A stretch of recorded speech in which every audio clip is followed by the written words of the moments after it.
Today's story, Tales of Mikey Wolfgrave, The Championship Curse. Created by Mikey Wolfgrave, Week 11 of the NFL season, November 2023. Chapters, The Championship Curse, Chapter 1. In the land of lakes begins this tale of heroes brave whose spirits sail. The 12th fan army of legend born seeks to lift the curse of fan forlorn. A different quest for Mikey Wolfgrave unfolds in the Twin Cities of Minnesota, where the Mississippi meanders its way through a metropolitan area of 3 million people that hums with life. Not far from the river in Minneapolis sits the USS Bank Stadium. Built like a futuristic Viking ship for 80,000, the stadium looks ready to sail to championship land. Mikey Wolfgrave is the embodiment of a die-hard Vikings fan. This guy bleeds purple and gold, but Wolfgrave isn't just any fan. He is a problem solver, a strategist, a man known for cracking cases that stumped even the finest minds. He could solve the unsolvable. In 2023, the Minnesota Vikings hold the distinction in pro sports of football, basketball, baseball, hockey for never having won a championship in the modern Super Bowl era. The Vikings, for all their regular season prowess in past seasons, were dogged by a Super Bowl curse that seemed to have them in a chokehold. Despite their best efforts, the biggest trophy in football had remained a distant dream, a phantom just out of reach. The drought had spanned since the inception of the Super Bowl, and the weight of the unfilled hopes was a crushing burden on the players and fans. The curse was an enigma, a mystery that had puzzled and vexed the best minds in sports. Theories were spun, debates were had, yet the curse loomed large, leaving the city starved for a championship. It was as if the football gods themselves had a vendetta against the Vikings, casting a long, inescapable shadow over them. Enter the Wolfgrave. A wild card, a ray of hope in a sea of despair. This is a man who dares to stare down fate, to challenge the superstitions that had held his beloved team hostage. This is a chronicle of how Wolfgrave and his team, along with the Minnesota Vikings' 12th fan army, take on a seemingly impossible task and embark on a wild ride to break the curse that's shackled the Vikings for too long. This tale bears witness to the highs, the lows, the victories, and the unshakable connection between a city, fans, and their local football team.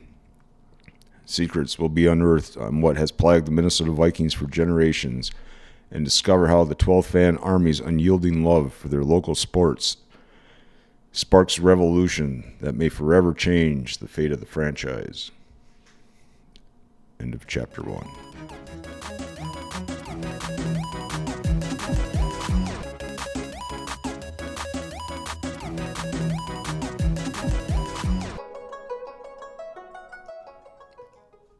Chapter 2. Challenge Accepted. With resolve as firm as constellations cast, heroes of different worlds take on a haunted past. With words and waves they drum a fight to bring the team to top light.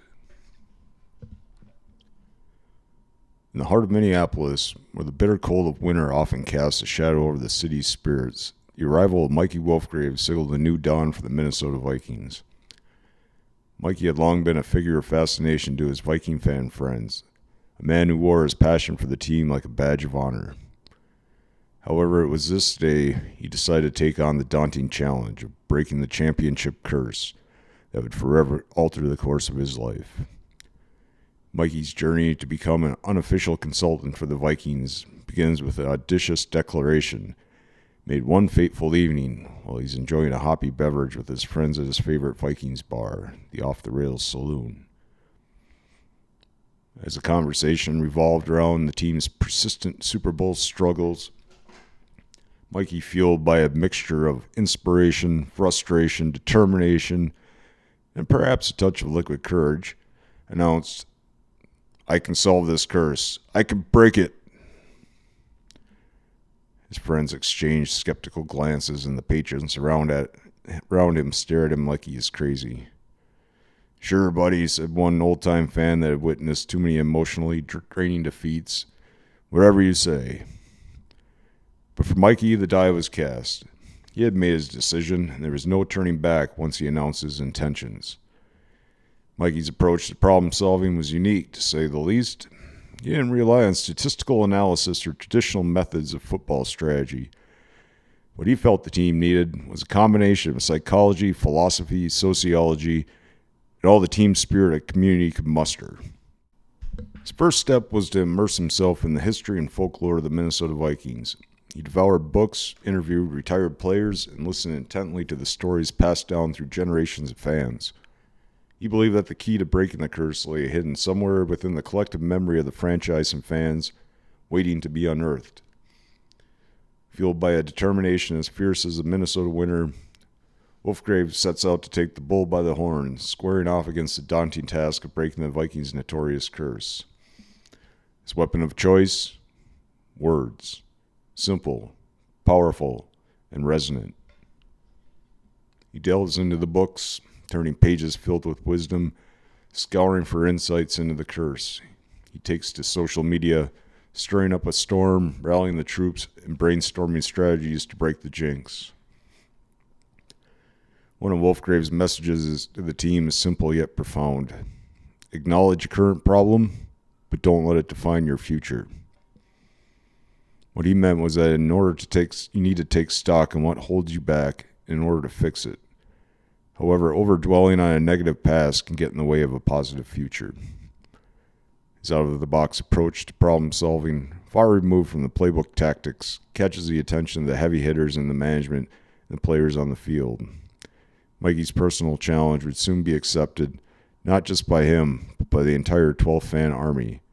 The gears of change were set in motion. Battle lines were drawn. The stage is set. A war against the sport curse had been declared.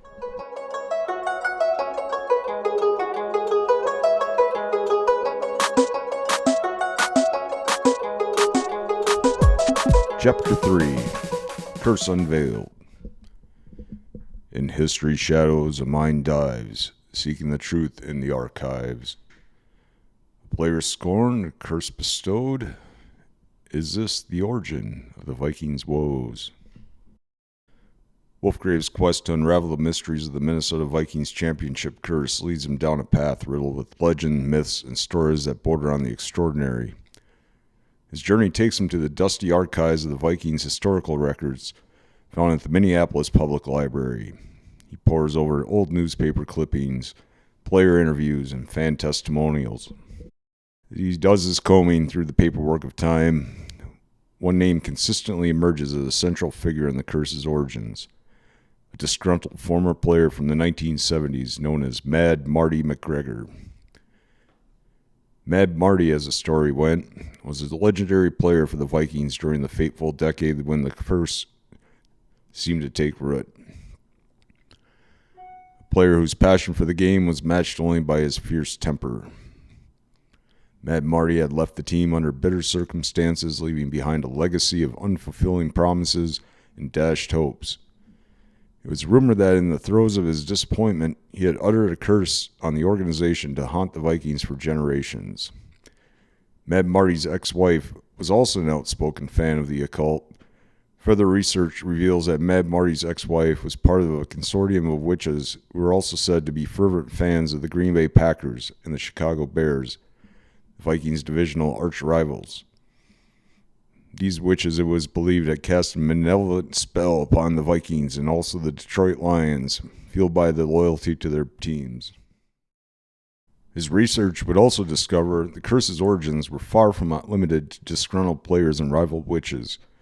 A librarian at the Minneapolis Library emails Mikey an article from www.winninsoda.com. The author Dan did substantial research on the curse in 2020.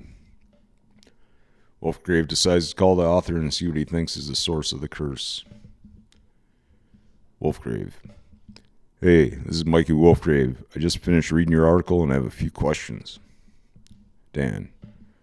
Oh, what would you like to know? Well, You mentioned several potential sources for the Vikings curse, from Bud Grant being passed over to the team's involvement with the AFL. In your opinion, which of these do you think is the true root of the curse? That's a great question. While it's hard to pinpoint the exact source of a curse, I personally believe that the Lamar Hunt AFL curse holds the most weight. The decision to abandon the AFL and join the NFL, despite being one of the circuit's